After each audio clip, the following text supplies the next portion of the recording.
Bismillahirrahmanirrahim. Alhamdulillahi rabbil alamin wa bihi nasta'inu ala umuri dunya waddin. Wa sallallahu wasallama ala sayyidina Muhammadin wa ala alihi wa sahbihi ajma'in.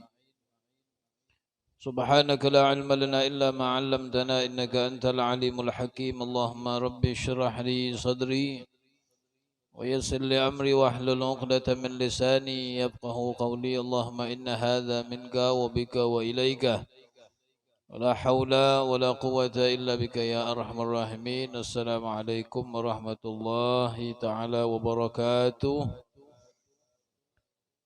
Alhamdulillah, bersyukur kita kepada Allah atas nikmat yang telah diberikan oleh Allah kepada kita. Bil khusus kita bersyukur atas nikmat sehat wal afiyah, nikmat hidayah wa taufik serta nikmat Islam wal iman. Ya Allah senantiasa memberikan kita kemudahan. Allah berikan kita keistiqamahan, bisa melaksanakan salat subuh secara berjamaah. Mudah-mudahan amal ibadah kita diterima oleh Allah Subhanahu wa taala. Amin ya rabbal alamin. Salawat dan salam mudah-mudahan senantiasa dilimpahkan untuk baginda Nabi Muhammad sallallahu alaihi wasallam.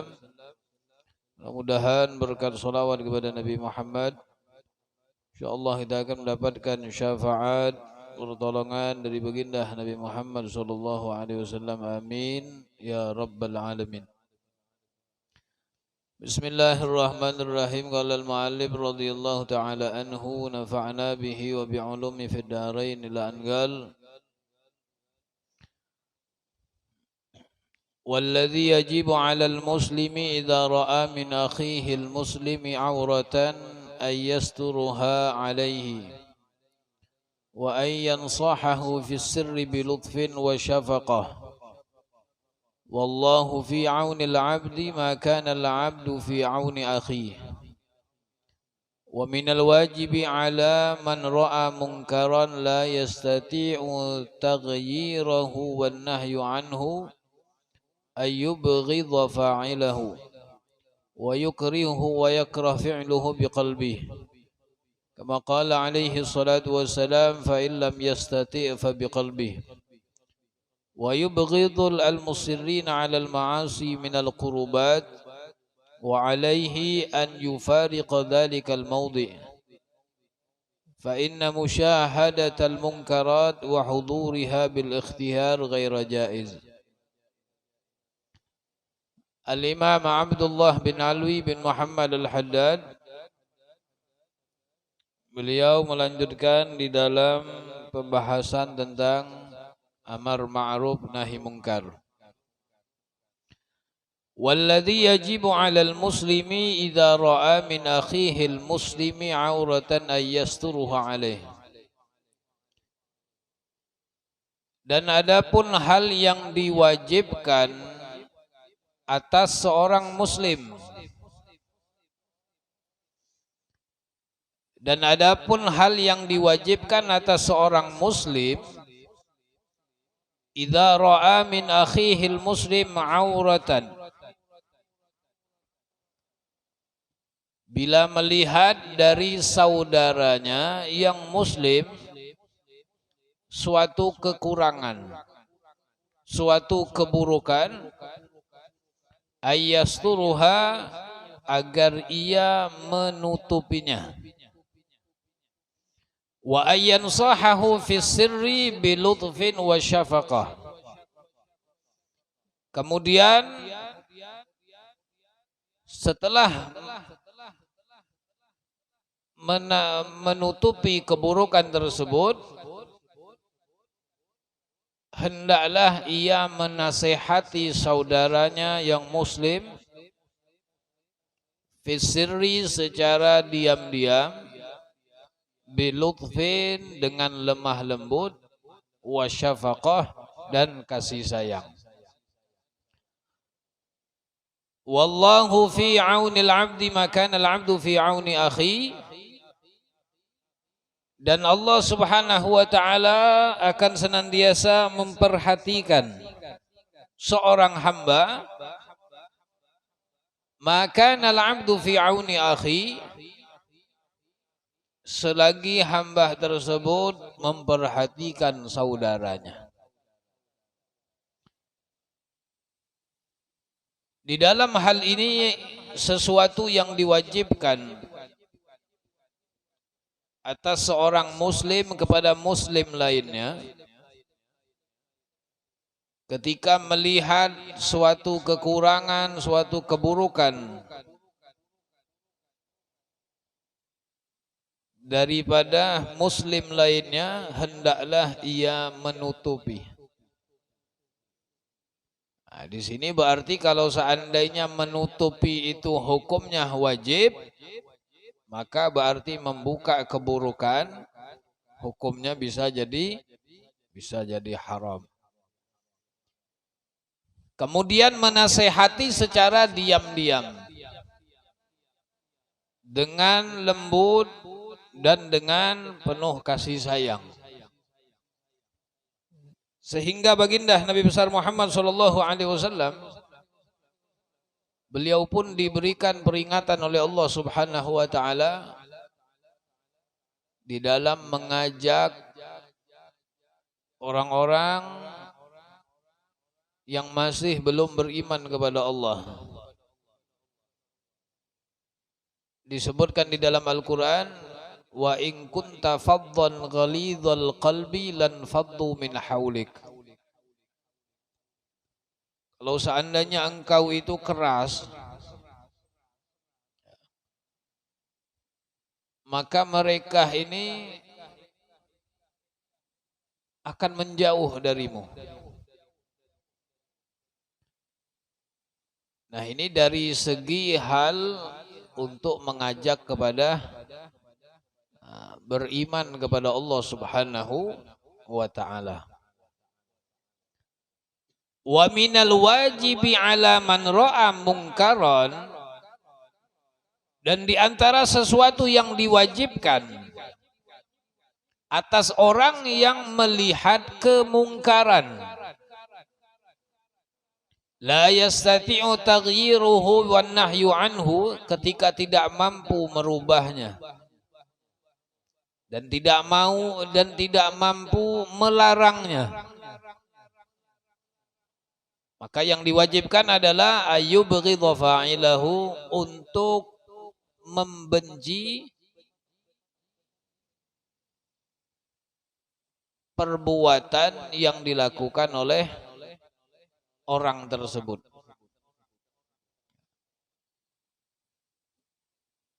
Wa yakrahahu wa yakrah fi'lahu biqalbi, dan tidak suka kemungkaran yang dilakukan tersebut ketika tidak mampu merubahnya dengan tangan, tidak mampu merubahnya dengan lisan, maka Nabi SAW menyebutkan fa illam yastati fa biqalbi. Maka jika seandainya tidak mampu, maka rubahlah dengan hati.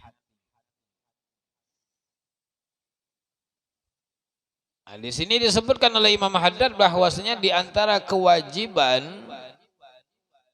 kita sebagai seorang muslim ketika melihat suatu kemungkaran. Nah, kemungkaran ini bukan hanya maksiat. Ya, bukan hanya maksiat. Kemungkaran ini artinya lebar. Banyak artinya. Bukan hanya maksiat. Bukan hanya orang yang berzina, bukan. Bukan hanya orang yang minum minuman keras. Bukan hanya orang yang mencuri. Tapi termasuk kemungkaran juga adalah orang-orang yang ketika kita lihat mereka ini tidak sesuai apa yang mereka kerjakan dengan apa yang diperintahkan oleh Nabi Muhammad. Dan kemungkaran juga ketika kita melihat seseorang itu cara ibadahnya tidak sesuai dengan syariat. Ya. Ketika seseorang melakukan ibadah tapi tidak sesuai dengan syariat, Allah perintahkan seperti ini, Nabi Muhammad perintahkan seperti ini, dan telah diatur oleh para ulama-ulama kita dengan sedemikian rupa. Sudah bagus, tinggal dikerjakan.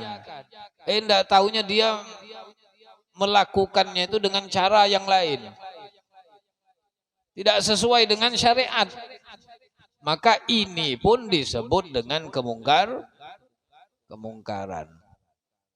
Contoh, dalam syariat agama Islam, ya, berzina. Ya, berzina itu kalau ketahuan maka akan dihukum cambuk atau dihukum rajam. Ya, itu sudah ketentuan kalau ketahuan. Tapi kalau tidak ketahuan, ya cukup taubat kepada Allah. Ya enggak ada yang tahu.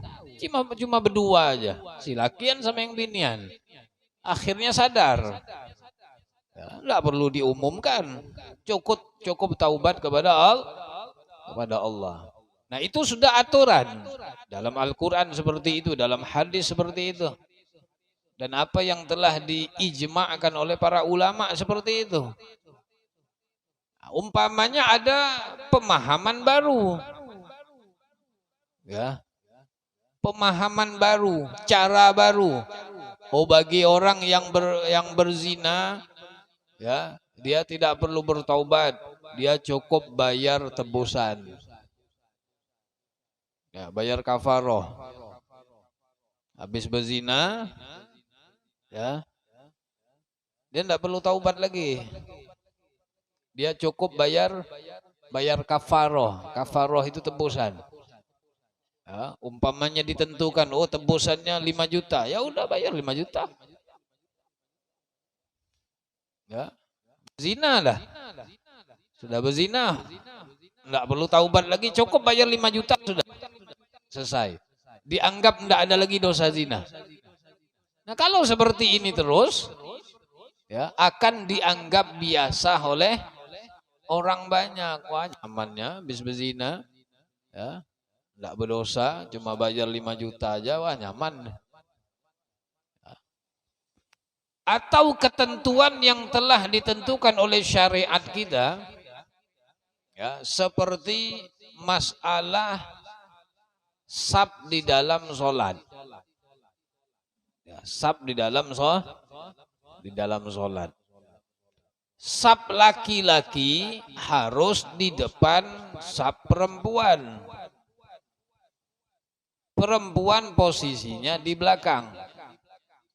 Sebaik-baik sab sholat laki-laki adalah yang paling depan. Ya. Dan seburuk-buruk sab perempuan adalah di depan laki-laki. Ya. Kemudian paling buruknya sab laki-laki itu yang paling di belakang. Ya. Yang Abdul itu di depan.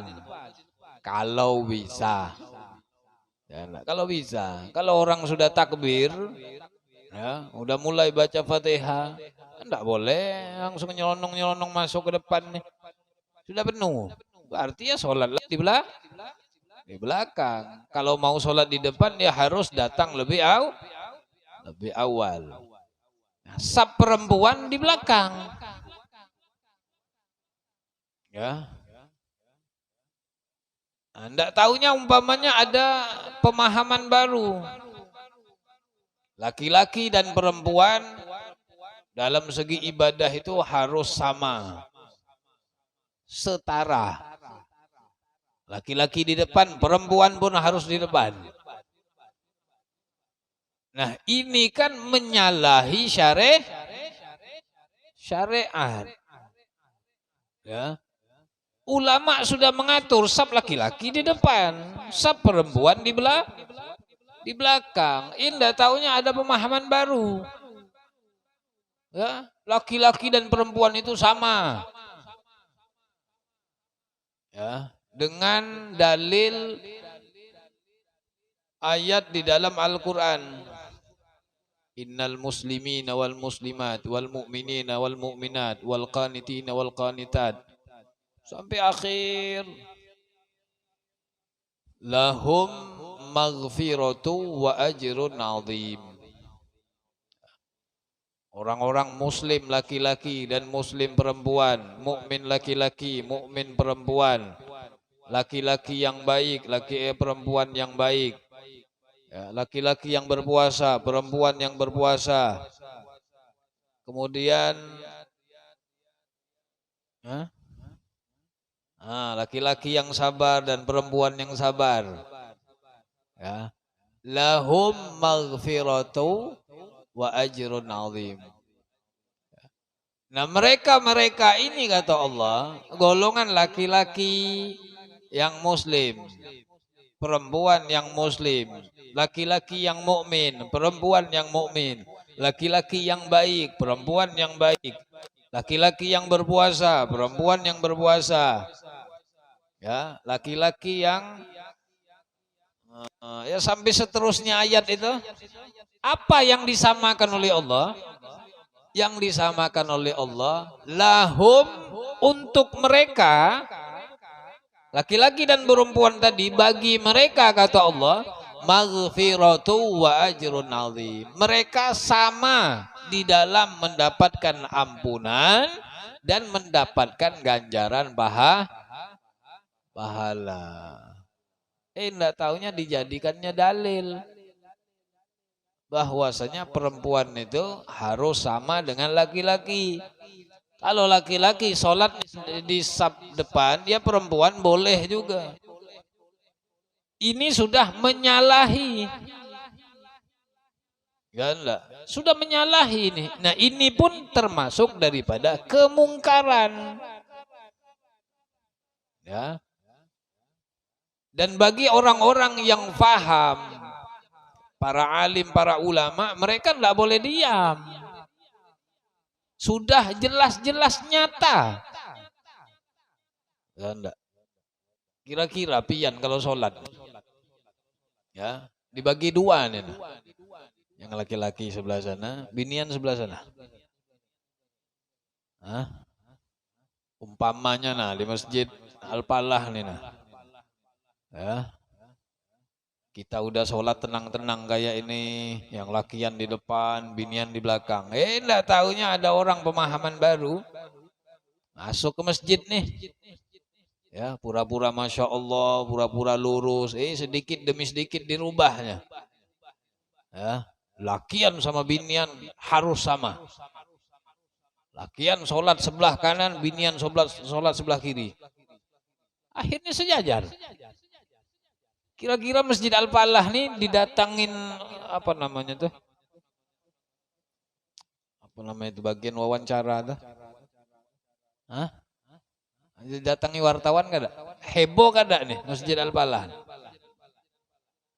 Oh, hari-hari heboh masuk koran. Wah, itu loh Masjid Al-Falah. Dulu sholatnya perempuan di belakang safnya, sekarang sama. Lakian di depan, binian pun di depan. Heboh. Ya. Nah, ini sesuatu yang sudah menyalahi. Tidak boleh diam. Kalau seandainya diam, tidak ada yang bersuara, berarti hal seperti ini dianggap benar. Padahal kalau tidak ada yang protes, diam aja. Ya. Berarti orang-orang yang awam, yang tidak paham dengan ilmu, ya, tidak paham dengan syariat Islam, mereka akan menyangka bahwa apa yang dilakukan ini memang benar, padahal salah. Ya. Atau menyamakan Kalau khutbah Jumat itu laki-laki boleh, perempuan harus boleh juga. Ya, khutbah Jumat kan laki-laki. Ya enggak? Kalau seandainya yang khutbah Jumatnya binian, kayak apa pian? Ya, yang sholat ini kita lakian semua. Sana lakian, sana binian. Yang khutbahnya binian. Tambah heboh lagi Al-Falah. Nah, ini Al-Falah nih ajaran baru nih kayaknya nih. Biasanya yang khutbah Jumat nih Ustadz Bulan, Kiai Bulan, Guru Bulan. Apa jadi ustadzah nih? Ya. Alim kayak apapun si ustadzah tadi. Ya. Alim. Ilmu nahu, sorobnya, tafsirnya, fikihnya, wah luar biasa alimnya. Ya, walaupun alimnya kayak itu, posisinya tetap di belakang. Ya, ya kalau umpamanya disamakan, yang laki-laki khutbah Jumat, perempuan boleh juga khutbah Jumat. Lah kalau seandainya perempuan tadi khutbah, ya enggak, khutbah pertama bagus, pas khutbah kedua tamu datang. Apa tamu? Paham aja lo tamu. Kalau lakian enggak ada tamu. Si perempuan tadi, no, udah khutbah pertama. Apa khutbah pertama tuh? Yang akhirnya itu nama astaghfiru innahu wal ghafurur rahim. Duduk. Datang bulan. Enggak tahunya. Kayak apa tuh? Batal. Makanya ngalihin, nyusahin yang kayak itu. Berhubung ustadzah yang pertama ustadzah pertama yang khutbah datang bulan, maka digantikan dengan cadangan ustadzah bulan. Naik ustadzah bulan. Ya. Khutbah pertama selesai, ustadzah pertama kedua. Ya, khutbah kedua selesai. Ya. Pas mau turun, Allahu Akbar. Datang bulan. Kacau ibadah kita. Tidak selesai-selesai. Ya. Digantikan lagi ustadzah ketiga. Ya. Cadangannya lebih banyak kalau beginian. Ya. Nah itu sesuatu yang sudah diatur. Sudah ketetapan. Tidak bisa lagi dirubah. Ya enggak. Sealim ada apapun seorang manusia, ya, ketika aturan yang sudah diatur oleh Allah, diatur oleh Nabi Muhammad, para ulama kita sudah apa namanya, memfatwahkan tata cara ibadah seperti ini, hukumnya seperti ini. Tidak tahu ada orang anyar. Ya enggak, ada orang anyar, baru belajar 20 tahun. Ya, kada jelas lagi di mana belajarnya. Ya enggak. Belajarnya enggak tahu di mana arahnya. Dia belajar dari mana. Enggak taunya mengeluarkan fatwa yang baru. Nah, ini termasuk daripada kemungkaran. Ya, menyesatkan. Dia sesatnya bukan dirinya sendiri yang sesat. Ya. Yang lebih bahayanya ini sudah sesat, menyesatkan. Ya. Itulah ulama-ulama yang dikhawatirkan oleh Nabi Muhammad. Ya. Nabi paling takut, paling ngeri, ya, kepada seorang ulama. Ya. Ketika ditanya siapa yang kau maksud ya Rasulullah, maka Nabi menjawab ulama su. Nah, ulama yang jelek, ya, yang sembarangan di dalam mengeluarkan fatwa,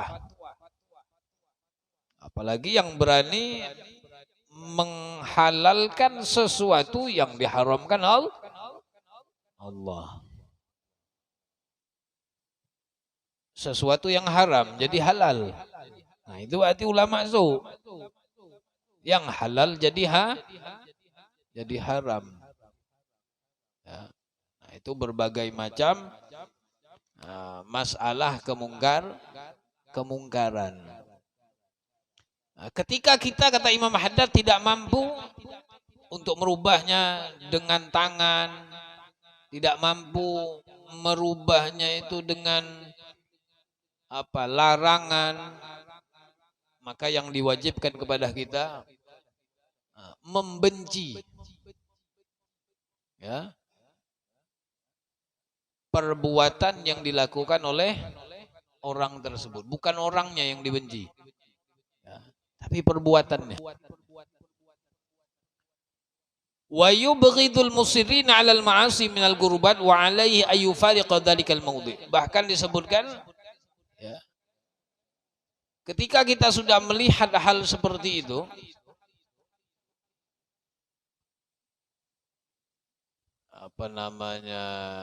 dirubah pakai tangan kita tidak mampu, dirubah pakai lisan kita tidak mampu, apalagi sampai membahayakan keyakinan kita. Khawatir kita pun akan terjerumus, ya, khawatir kita akan terjerumus, ya. Maka Imam Haddad mengajarkan hendaklah orang tersebut meninggalkan, ya, meninggalkan tempat tersebut.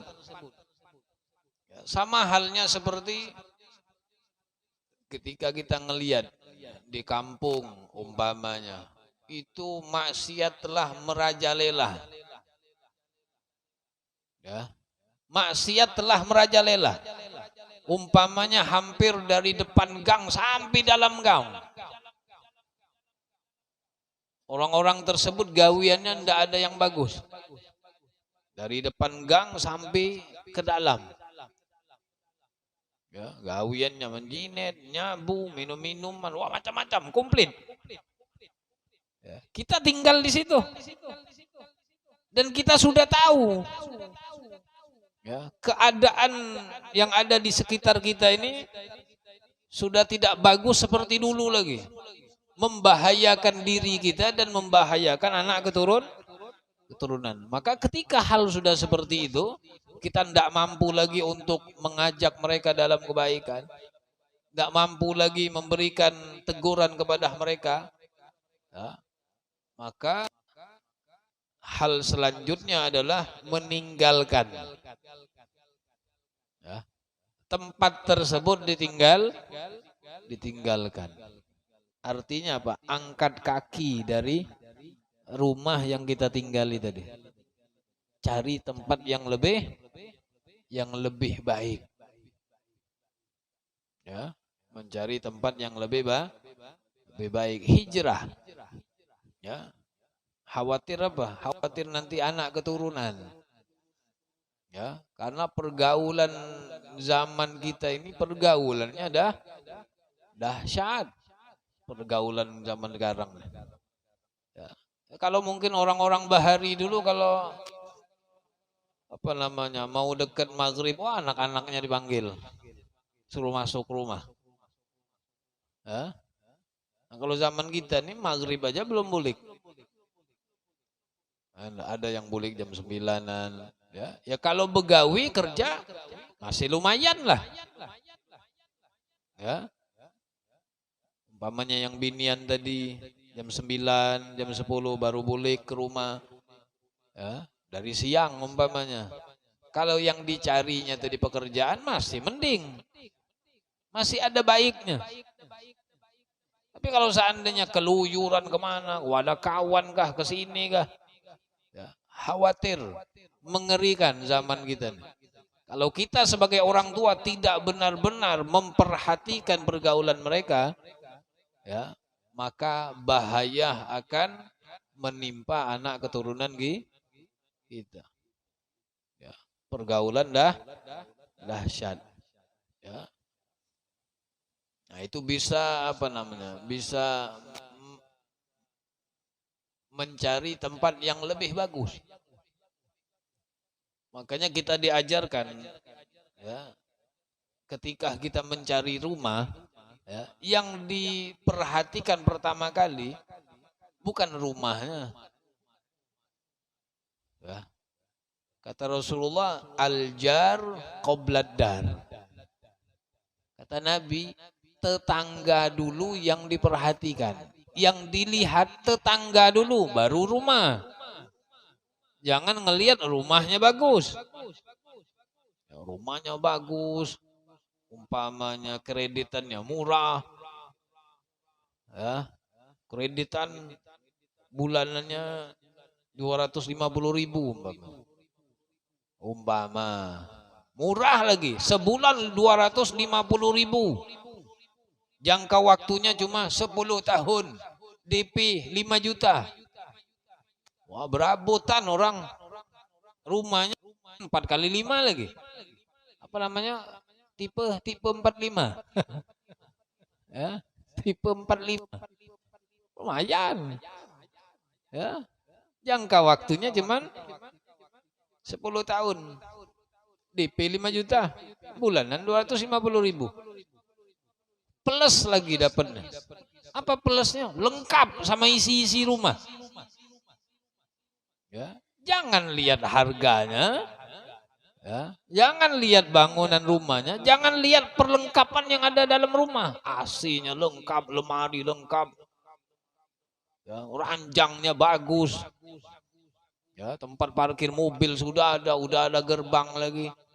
Tapi enggak tahu ya. Wilayah itu semuanya itu enggak tahunya bandar sabu semua.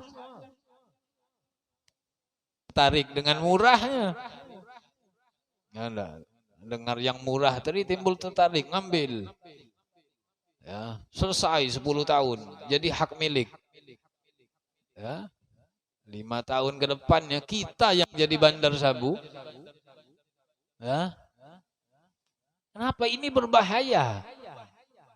Ya. Kalau kita tidak benar-benar menjaga diri, ya, kita pun akan berubah seperti orang lain. Tabiat. Ya, tabiat ini apa namanya itu mampu memindahkan tabiat orang lain. Ya. Kata ulama, at-tabi'a yasruqu at-tabi'a min haitsu la tadri. Tabiat itu mampu atau bisa mencuri tabiat yang lain. Tanpa kita sadari, tanpa kita rasakan. Ya. Kita bergaul umpamanya sama orang yang apa namanya rancak minum-minuman. Ya, ya kita yang enggak pernah minum umpamanya. Duduk ke situ. Ya, ditawarin, "Bang, minum, Bang." Oh, enggak ada. Enggak boleh minum tuh. Hari pertama nolak. Malam besok mencungul lagi. Ya, "Bang, minum, Bang." Allah, nggak boleh dalam agama tuh. Hari kedua baru, hari ketiga cungul lagi. "Bang, minum, Bang." Apa yang biar tawarin? Lihat-lihat dulu, dilihatnya dulu. Nah, botolnya tadi dipegang lah. Oh, ini kah? Memang kayak ini kah warnanya nih? Sambil nanya sama kawan. Memang kayak ini kah? Udah megang. Masih belum minum. Hari keempat cungul lagi. "Bang, minum, Bang." Kayak apa emang baunya, kayak apa baunya? Mulai mencium. Bukanya tutupnya. Kayak itulah baunya. Belum minum. Hari kelima mencungul lagi. Mulai penasaran. "Bang, minum, Bang." Dikit enggak apa-apa, coba dulu. Mulai. Lah, ulun nyoba dulu dikit aja lah. Mau tahu aja, ulun ini mau tahu aja inilah. Pakai ngomong kayak itu. Ulun ini cuma mau tahu aja. Bukan mau ikut mau mabuk kan. Menghormati aja nah. Pakai menghormati. Cicip dia sedikit. Udah, cukup aja. Ulun nyicip aja. Malam ke-7 cungul lagi. Ya.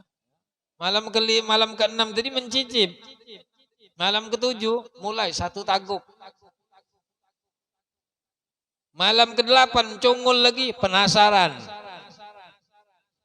Ya, mencicip akhirnya 1 taguk. Nah, timbul. Nah, Bang, ini ada cangkirnya, Bang. Biar ada cangkirnya. Cangkir. Ya, hari ke-10 sebotol. Hari ke-11 bawa sendiri. Itu yang dikhawatirkan. Nanti selanjutnya ya. Ya naudzubillah nanti orang-orang yang biasa ngaji di mereka semuanya taubat kepada Allah. Kita yang baru ini, yang baru terjerumus ini, yang berat. Ya, tidak mudah untuk meninggalkan hal-hal seperti itu ya. Makanya harus benar-benar ya kita di akhir zaman ini untuk menjaga diri kita, menjaga keluarga kita agar senantiasa dapat petunjuk dari Allah, dapat hidayah dan taufik dari Allah Subhanahu wa taala. Mudah-mudahan Allah Subhanahu wa taala senantiasa memberikan keberkahan kepada kita. Mudah-mudahan umur kita diberkahi oleh Allah, keluarga kita diberkahi oleh Allah. Mudah-mudahan Allah selalu jaga kita, Allah jaga keluarga kita. Mudah-mudahan Allah Subhanahu wa taala senantiasa memberikan keistiqomahan kepada kita. Amin ya rabbal alamin. Insyaallah kita sambung lagi di kesempatan yang akan datang biiznillah subhanahu wa taala. Billahi taufiq wal hidayah wal ridha wal inayah. Wassalamualaikum warahmatullahi taala wabarakatuh.